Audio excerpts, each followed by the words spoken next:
మత్తయి సువార్త 21వ అధ్యాయము 2వ వచనం చదువుదాం. మీ ఎదుటనున్న గ్రామమునకు వెళ్ళుడి, వెళ్ళగానే కట్టబడి ఉన్న యొక్క గాడిదయు దానితోనున్న యొక్క గాడిద పిల్లయు మీకు కనబడును. వాటిని విప్పి నా యొద్దకు తోలుకొని రండి. యేసుక్రీస్తు ప్రభు యెరూషలేము సమీపించినప్పుడు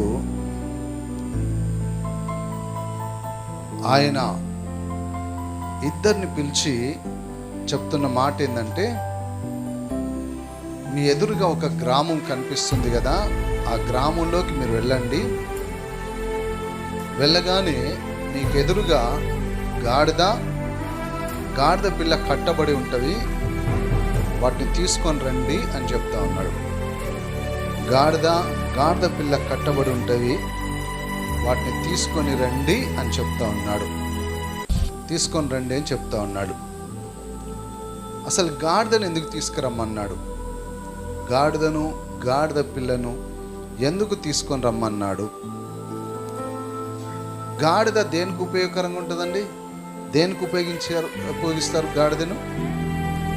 బరువులు మోయడానికి, అంతే తప్ప ఇంకేం కూడా పనికిరాదు. పల్లెటూరులో పొద్దున్న లేవగానే గాడిద ఇంటి ముందుకు వచ్చింది అనుకో, మనుషులు ఏమనుకుంటారు? ప్రజలు ఏమనుకుంటారండి? మంచి అనుకుంటారా, శుభం అనుకుంటారా, అశుభం అనుకుంటారా? కదా మనిషి పొద్దున్న లేవగానే వాళ్ళ ఇంటి ముందు గాడిద కనిపించింది అనుకో, వాళ్ళు శాపనార్థాలు పెట్టేసుకుంటారు. నేను పొద్దుగా లేవంగానే గాడిద కనిపించింది, గాడిద పాడుగాను, నా బతుకు పాడుగాను తిట్టుకుంటా ఉంటారు. నేను పోయి గాడిదని చూడగలను పొద్దుగాల అని చెప్పేసి. అంటే దాన్ని అంత అయిష్టంగా చూస్తూ ఉంటారు, ఇష్టం లేని దానిగా ఉంటారు. కానీ బరువులు మోయవలసి వస్తే గాడిదని ఎక్కువగా ఉపయోగించుకుంటారు. అందులో రాళ్ళు మోయడానికి ఉపయోగించుకుంటారు గాడిదని. రైట్. ఇక్కడ యేసు ప్రభు గాడిద కావాలని కోరుకుంటున్నాడు. మీరు వెళ్ళండి, గాడిద కనిపిస్తుంది, ఆ గాడిద కనిపిస్తే దాన్ని తీసుకొని రండి అని చెప్తా ఉన్నాడు. గాడిదని తీసుకొని రండి అని చెప్తా ఉంటే అప్పుడు వాళ్ళిద్దరు వెళ్ళి ఆ గాడిదని తీసుకొని వచ్చారు. కింది వచనాలన్నీ మనం చదువుకుంటూ పోతా ఉంటే చూడండి, మళ్ళీ 3వ వచనం చదువుదాం.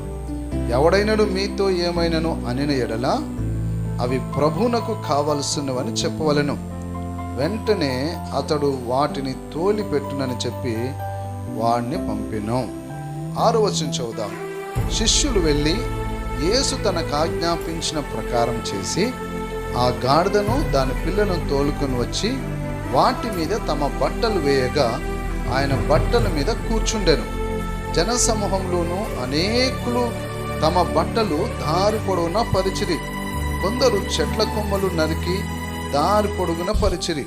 జనసమూహంలో ఆయనకు ముందు వెళ్ళుచుండిన వారును వెనుక వచ్చుచుండిన వారును దావీదు కుమారునికి జయము, ప్రభు పేరిట వచ్చువాడు స్తుతింపబడును గాక, సర్వోన్నతమైన స్థలములలో జయము అని కేకలు వేయుచుండిరి.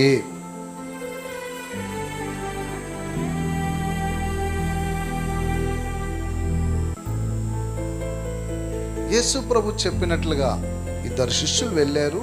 ఆ గాడిద పిల్లని తీసుకొని వచ్చి ఆ గాడిద మీద వారి వస్త్రాలు వేసినప్పుడు ఆ వస్త్రాల పైన యేసు ప్రభు కూర్చున్నాడు.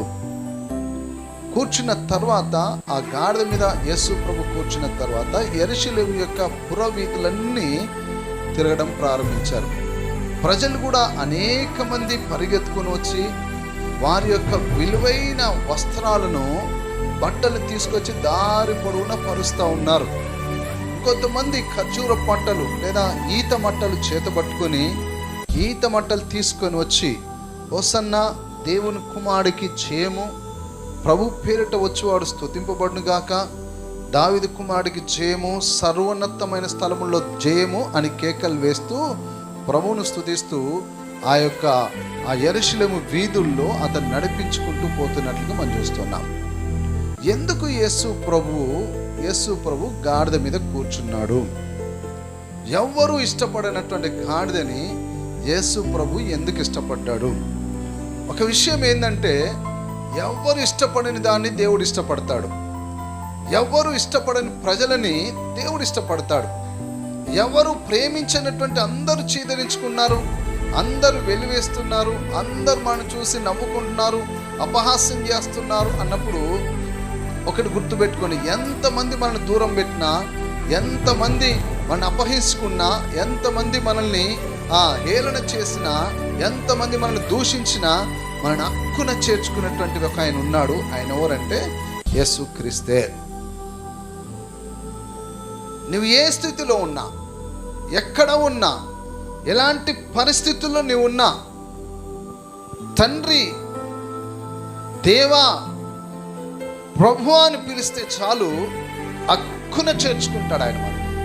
మన స్థితిగతులన్నిటిని మార్చివేసి సమాధానమైన ఆత్మచేత మనం నింపేవాడే మనం నమ్మిన ప్రభు. ఇక్కడ గాడిద ఎందుకు అంటే, గాడిద మీద ఎందుకు ప్రయాణం చేస్తున్నాడు, ఎందుకు కూర్చున్నాడు, ఎందుకు ప్రయాణం చేస్తున్నాడు, వారు ఖర్జూర పండ్లు ఎందుకు చేతులు పట్టుకున్నారంటే ఒకే ఒక కారణం ఏంటంటే, యేసుక్రీస్తు జన్మించక ముందే జకర్యా అనబడిన ప్రవక్త ఈ విషయాన్ని ప్రవచించాడు. జకర్యా గ్రంథము 9వ అధ్యాయము 9వ వచనం మనం చూద్దాం. చూడండి. సియోను నివాసులారా బహుగా సంతోషించుడి, యెరూషలేము నివాసులారా ఉల్లాసముగా ఉండుడి. నీ రాజు నీతిపరుడును రక్షణ గలవాడును దీనుడునై గాడిద పిల్లని ఎక్కి నీ యొద్దకు వచ్చుచున్నాడు అని ప్రవచనం చెప్తా ఉన్నాడు. ఇక్కడ సియోను కుమారి బహుగా సంతోషించు,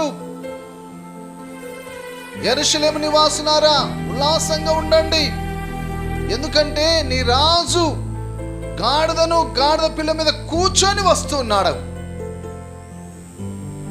గాడిద పిల్ల పైన కూర్చొని నీ దగ్గరకు వస్తున్నాడు కనుక నువ్వు సంతోషపడు. ఎవరికి సంతోషం కావాలండి? ఆనందం ఎవరికి కావాలి? సంతోషం ఎవరికి కావాలి? ఎవరికి కావాలండి? ఏ స్థితిలో ఉన్న వాళ్ళకి ఆనందం కోరుకుంటారు? ఏ స్థితిలో ఉన్నవారు ఆనందం కోరుకుంటారు? సమృద్ధి ఉన్న వాళ్ళు కాదు నేను అడిగేది. అక్కడ ఏ స్థితిలో ఉన్నవాళ్ళు మాకు సంతోషం కావాలి అని కోరుకుంటారు? బాధల్లో ఉన్న వాళ్ళు మాకు సంతోషం కావాలి, ఎప్పుడు వస్తుందా అని కోరుకుంటూ ఉంటారు. ఇంకా సమృద్ధిగా ఉన్నవాడు ఎప్పుడు సంతోషమే ఉంటుంది వాడికి, మళ్ళీ సంతోషంకి ఎక్స్ట్రా అవసరం లేదు వాడికి. కాబట్టి ఎవరైతే బాధలో ఉన్నారో, ఎవరైతే వేదనలో ఉన్నారో, ఎవరైతే దుఃఖిస్తూ ఉన్నారో, ఎవరైతే శ్రమల్లో ఉన్నారో, ఎవరైతే వేదనకరమైన జీవితం కలిగి ఉన్నారో వారు సంతోషం కావాలి. సియోను కుమారి సంతోషించు, బహుగా సంతోషించమంటే అర్థం ఏంటంటే, సియోను కుమారి సమ్ ప్రాబ్లమ్స్లో ఉంది.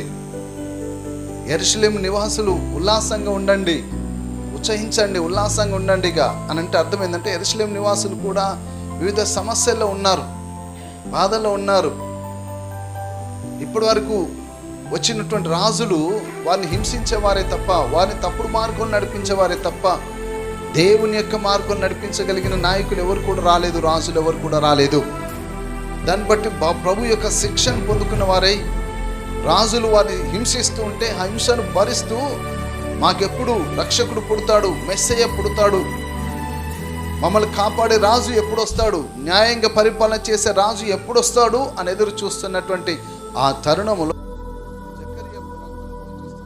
మాట ఏంటంటే, ఇదిగో సియోను కుమారి నువ్వు బహుగా సంతోషించు, నీ బాధంతా తీరబోతుంది. ఇక యెరూషలేములో ఉన్న నివాసులారా